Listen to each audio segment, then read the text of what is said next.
So hi guys, welcome back to the video. So in this video, we would be looking at this question. Check if array pairs are divisible by k. So what we have given in this question is given an integers uh, ARR, array of integers of even length n and an integer k. Okay, we want to divide the array into exactly n by 2 pairs such that the sum of each pair is divisible by k. Return true if you can find a way to do that or false otherwise.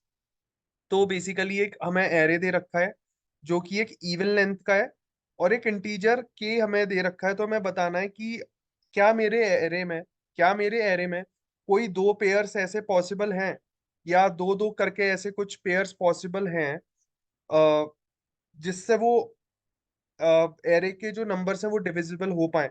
वो ये कह रहा है कि आपके पास कुछ ऐसे pairs हैं एन बाई टू पेयर्स, या मान लो आपके पास के 5 है, तो 5/2 कितना हो गया?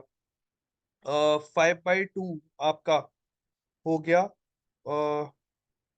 2, है ना? तो क्या आपके पास ऐसे कुछ पेयर्स हैं जो डिविजिबल हो पा रहे हैं?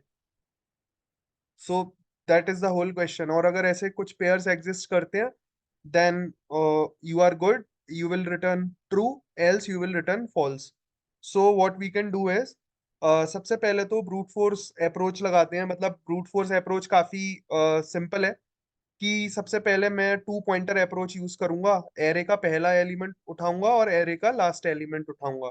तो 1 और 9 उठाया और मैंने इसका सम चेक करा which comes out to be 10, और ये के से डिविजिबल है। तो हाँ ठीक है, मतलब इट इज गुड।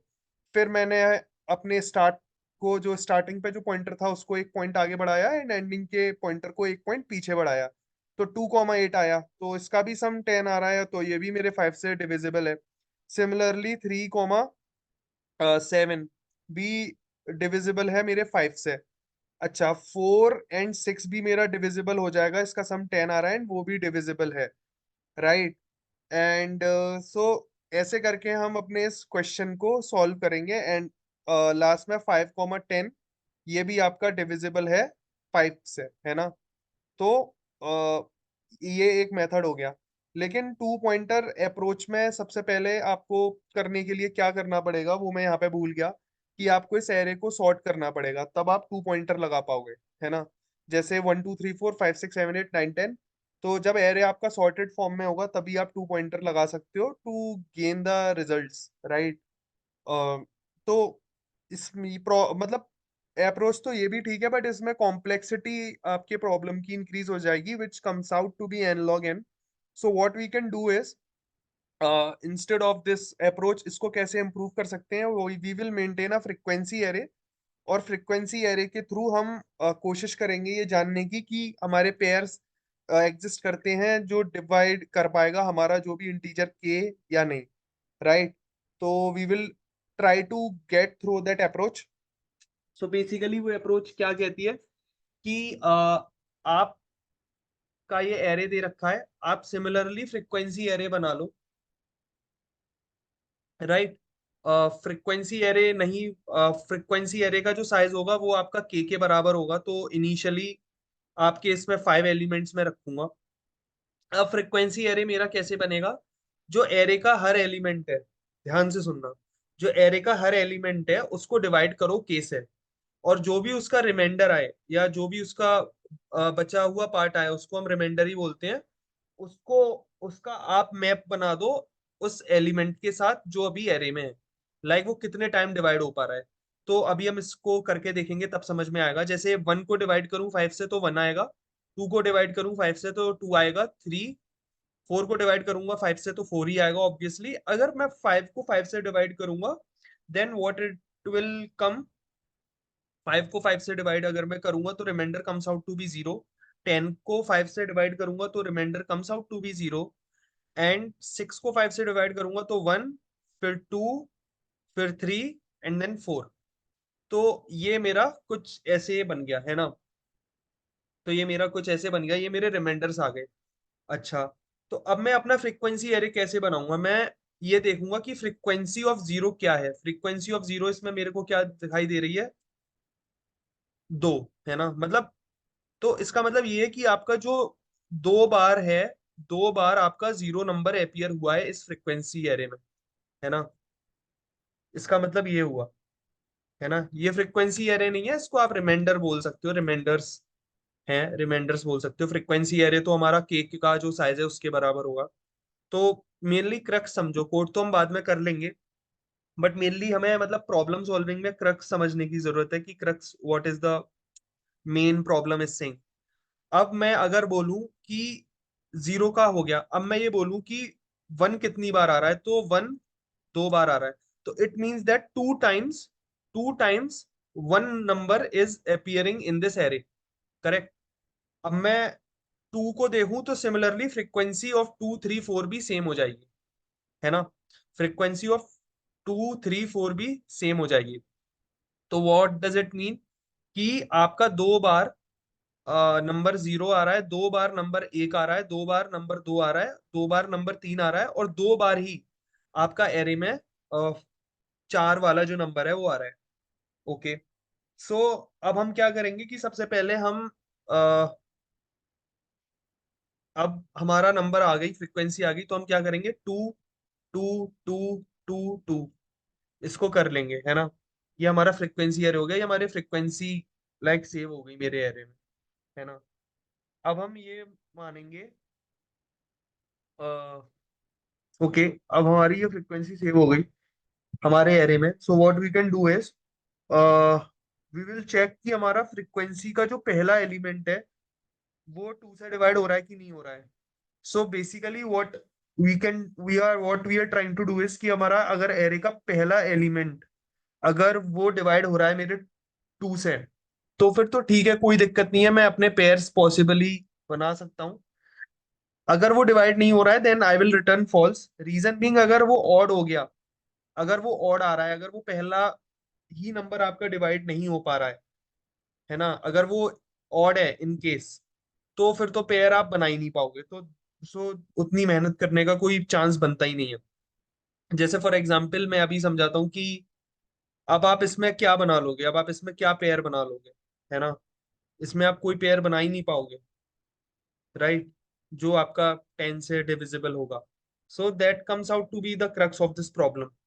तो हमने पहले एलिमेंट को एक्सक्लूड कर दिया। फिर हम क्या करेंगे कि हमारा जो लूप है वो आई, ये जीरो हो गया, आई वन हो गया, टू हो गया, थ्री हो गया, फोर हो गया, राइट। तो ये मेरे पॉइंटर्स हैं। अ, जब मैं लूप को चलाऊंगा, तो what we can do is, अब मैं अगला जो लूप चलाऊंगा वो मैंने जीरो वाला एलिमेंट तो चेक कर लिया, अब जब मैं आगे वाला लूप चलाऊंगा तो लूप में आई वन से चालू करूंगा और i less than k by two size तक चलाऊंगा। और वो ये भी काइंड ऑफ टू पॉइंटर ही अप्रोच है। तो पहले वन और फोर को चेक करूंगा, अगर वन और फोर आपस में इक्वल नहीं है तो मैं फॉल्स रिटर्न कर दूंगा। फिर मैं क्या करूंगा, फिर आई आई बढ़ जाएगा, आई मेरा टू हो जाएगा, तो फिर मैं क्या करूंगा, टू एंड थ्री को चेक करूंगा, तो वो आपस में इक्वल हैं अभी। तो हैं तो कोई बात नहीं है, और मैं ट्रू ही रिटर्न करा दूंगा। और अगर बाई चांस इक्वल नहीं आते तो इट मीन्स वो पेयर नहीं बना पा रहे हैं, and we should return false. So this is the like basic approach of this problem. एक तो टू पॉइंटर है, टू पॉइंटर से भी कर सकते हैं, बट वो ब्रूट फोर्स है, अगर मतलब इंटरव्यूअर एक्सेप्ट करता है ब्रूट फोर्स को एन लॉग एन में, तो it is very good. But I don't think इतना जल्दी एक्सेप्टेंस मिलेगा। So we will go through this approach. हम फ्रीक्वेंसी एरे बनाएंगे। फ्रीक्वेंसी एरे हमारा क्या होगा, के साइज का होगा, और इनिशियली उसे हम जीरो से भर देंगे। फिर हम बाद में क्या करेंगे, we will calculate the remainders, है ना। रिमाइंडर्स कैलकुलेट कैसे करते हैं वो भाई, मतलब बेसिक मैथमेटिकल कोड है, मतलब कहीं से भी आप ले सकते हो, या मतलब खुद भी बना सकते हो, कोई नहीं है उसका। So int num is to A R R. अब ए आर आर में मैं हर एलिमेंट पे जाके मैं क्या करूंगा, उसको लूंगा। इंट या यही कर लेते हैं। सो मैं एरे के हर एलिमेंट पे जाके उसका रिमाइंडर लेने का ट्राई करूंगा। तो रिमाइंडर मेरा क्या हो जाएगा, रिमाइंडर हम कैलकुलेट करते हैं नम मॉड्यूलस के, है ना। और ये हम आगे का के इसीलिए जोड़ देते हैं ताकि अगर नेगेटिव नंबर एनकाउंटर हो जाए तो उसको उसका भी रिमाइंडर हम ले पाए पॉजिटिव करके। सो दैट्स वाई हम प्लस के जोड़ते हैं, और फिर हम अपने फ्रीक्वेंसी में उस रिमाइंडर को अपडेट कर देंगे, हम अपने फ्रीक्वेंसी एरे को अपडेट कर देंगे। ठीक है, तो ये मेरे रिमाइंडर कैलकुलेट हो गया और मैंने फ्रीक्वेंसी एरे को अपडेट कर दिया अपने। ठीक है, अब मैं क्या करूंगा कि ये जो मेरा हो गया फ्रीक्वेंसी एरे आ गया, तो अब मैं इसमें पहले एलिमेंट को चेक करूंगा, और पहले एलिमेंट अगर मेरा चेक हो गया तो उसके बाद मैं बाकी के बचे हुए एरे को चेक करूंगा। So that is my approach. So if frequency of zero, है ना, अगर frequency of zero modulus 2 is not equals to zero, then we will return false, है ना। अच्छा, तो इसका मतलब ये है कि अगर वो ऑड है तो वो आगे पेयर्स बना ही नहीं पाएगा। सो यही हमारी एक प्रोसेस चलेगी। और हम कैसे करेंगे आगे, आगे एरे में ट्रैवर्स करने के लिए, कैलकुलेशन करने के लिए, for int i equals to 1, i less than equals to k by 2, and then I plus plus, and then it will be check, हम चेक करेंगे frequency of i is not equals to frequency of k minus i, है ना। तो ये क्या है कि हम पहले 1 और 4 को चेक कर रहे हैं, फिर मैंने इसको घटा दिया, फिर 2 और 3 को चेक कर रहे हैं। सो ये इतना ज्यादा कुछ रॉकेट साइंस में है नहीं। तो अगर ऐसा कुछ है तो हम रिटर्न यहाँ पे फॉल्स करेंगे, और अगर ये दोनों कंडीशन सेटिस्फाई हो जाती है कि मतलब इक्वल इक्वल आ जाता है दोनों केस में, तो फिर कोई बात ही नहीं है, हम रिटर्न ट्रू कर देंगे। So like this is the approach जो आई थिंक वर्क कर जानी चाहिए। ओके, सो बेसिकली सबमिट करके देखते हैं। Yeah. So time complexity of this approach will be big O of n, and space complexity would be big O of k. k k यहाँ पे क्या represent करता है, k यहाँ पे रिप्रेजेंट करता है जो भी आप फ्रीक्वेंसी एरे है, फ्रीक्वेंसी एरे का साइज। तो k एलिमेंट्स हैं उसमें, तो that is big O of k. So I hope you like this video, and if you like this video, you might be knowing what you should do. And see you guys in the next video. Till then, have a nice day and bye bye.